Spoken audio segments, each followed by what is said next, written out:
नमस्कार। हिंदी की पाठशाला यूट्यूब चैनल में आप सबों का स्वागत है। पीछे लागा जाई था सदगुरु के हथियार,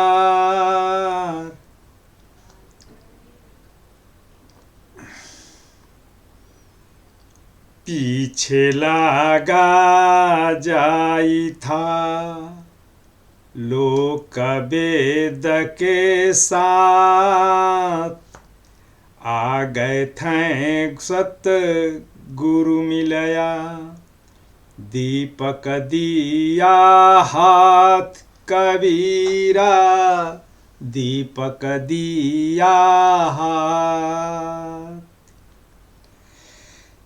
पीछे लागा जाई था लोक वेद के साथ, आ गए थे सत गुरु मिलया दीपक दिया हाथ कबीरा, दीपक दिया हाथ।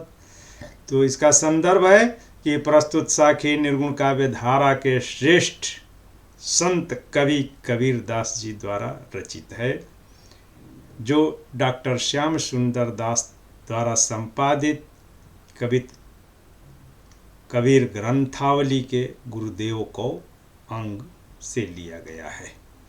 अब इसका प्रसंग है कि कबीर दास जी के कहते हैं कि गुरु से ज्ञान प्राप्त होने के बाद साधक लोक बाह्याचारों एवं कर्म कांडों से मुक्त हो जाता है।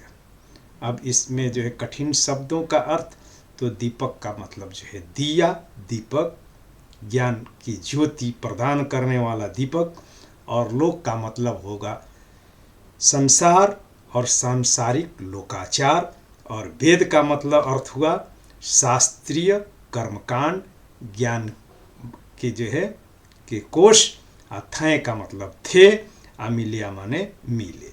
अब इसका सरलार्थ होगा मैं लोकाचार के पीछे जा लगा था। कबीरदास जी कहते हैं कि मैं लोकाचार के पीछे जा लगा था, लोगों के कहे अनुसार मैं चल रहा था।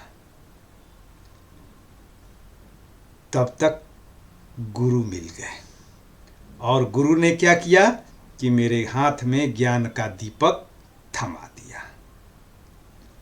अब इसका की व्याख्या तो कबीरदास जी कहते हैं कि मैं बिना सोच विचार किए लोक और वेद के पीछे पीछे भागा जा रहा था, लोक के पीछे भटक रहा था, कर्मकांडों के चंगुल में फंसा हुआ था कि मुझे आगे सदगुरु मिल गया।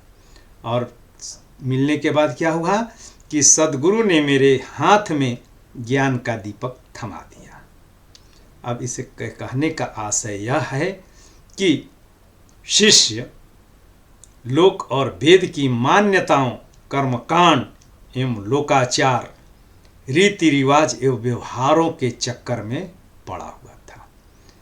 सच्चे मार्ग को भूलकर गलत रास्ते पर चल रहा था, भटक रहा था, लेकिन गुरु ने ज्ञान प्रदान करके उस भटकाव को दूर कर दिया, समाप्त कर दिया, और साधक या शिष्य या कबीरदास कहते हैं कि मैं स्वयं सही रास्ते पर चलने लगा। और जो सही रास्ते पर चलेगा तो वह अपने गंतव्य तक पहुँचेगा ही, लक्ष्य को प्राप्त करेगा ही। अब इसका जो है मूल भाव है कि ईश्वर भक्त होने से पूर्व की स्थिति का इसमें जो है वर्णन है, और सदगुरु से मिलने से पहले साधक लोकाचारों के पीछे लगा रहता है, पड़ा रहता है, और सांसारिक तृष्णाओं के पीछे भटकते रहता है। मगर ज्ञान का दीपक प्राप्त होते ही वेद विहित या वेद के द्वारा निर्मित सिद्धांतों और मान्यताओं का वह पुनर्परीक्षण करने में समर्थ हो जाता है, उचित को ग्रहण करने और अनुचित को त्यागने की उसके पास शक्ति प्राप्त हो जाती है, उसके पास वो विवेक प्राप्त हो जाता है, जिससे कि वह अच्छे बुरे की पहचान कर सके, अपेक्षित को अपना सके और अनपेक्षित को नकार सके या उसे उसका त्याग कर सके। ऐसी शक्ति गुरु के द्वारा दिए गए ज्ञान से शिष्य को प्राप्त हो जाती है। अब इसमें विशेष है कि वेद का अर्थ है शास्त्र और लोक का अर्थ है संसार या सांसारिक रीति रिवाज और परंपराएं। और भगवान की प्राप्ति में लोक और वेद बाधक है। सद्गति के लिए, मोक्ष के लिए, निर्वाण के लिए लोकाचार और वेद और शास्त्र व्यवहारिक नहीं होते हैं। सद्गति के लिए भक्ति और ज्ञान की शक्ति की जरूरत होती है, भावना की जरूरत होती है, न कि लोक और शास्त्र के पीछे भटकने की।